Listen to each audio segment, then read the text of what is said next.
Okay, why Sydney keeps screwing up and why things keep seeming to spread despite lockdown isn't just because of people not complying. It's because we're reacting to cases rather than being proactive and just locking it all down for a bit.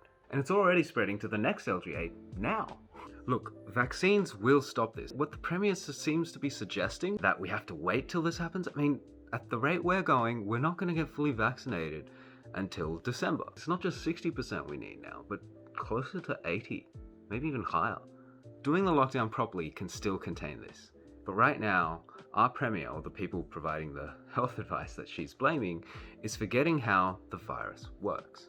Before you develop symptoms, especially with the Delta strain, you have a period where you're highly infectious before most people go out and get tested. Locking down LGAs, even if you make these lockdowns stricter and harsher alone, won't work.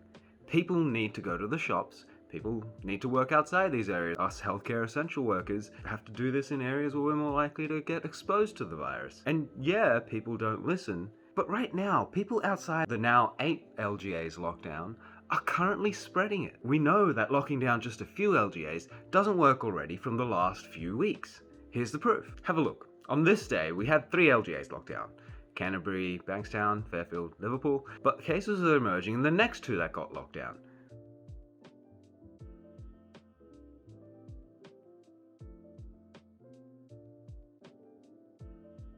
Cases a few days ago were present in the areas that got locked down today. We could see these coming. You could also tell by where these cases were occurring, as in what kind of shops. A few days before today's lockdown of Parramatta, for example, we had several cases in areas of high spread.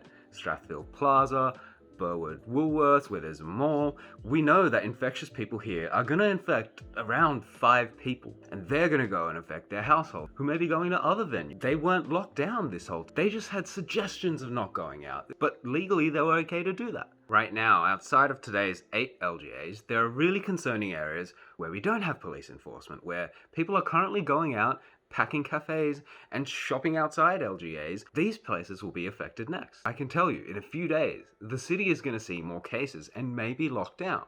Haymarket, Potts Point, they've had cases in malls. These are people who've gone ahead and gotten tested, but they were in there for a while. A few other people were very likely infected. People from here could be going back to Bondi. North Sydney could be going to malls and cafes where they could already have spread it more. The days before Blacktown lockdown on the 23rd, we had some cases in popular service stations and people travelling on trains during peak hour and people going to, a major hospital in that. What's scary is there's a lot of cases on the Central Coast.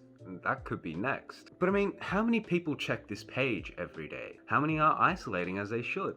Outside of the high activity Woolies and Coles, random places can cause spread. Anyone who went to Moore Park Golf Club right next to Centennial Park anytime before 8 AM and 12 this weekend could be spreading it now. Anyone who's been to fuel stations or cafes or on trains that are crowded could be close contacts. They could be going to their favorite cafe or bakery where they're allowed to, as they aren't locked down, which will cause the outbreak and these restrictions to last longer. And remember, with all of this, all of these cases, these guys are all likely testing after they've gotten symptoms. They were infectious for a couple of days before this. The cases I talked about today, they could have already spread and caused dozens of infections.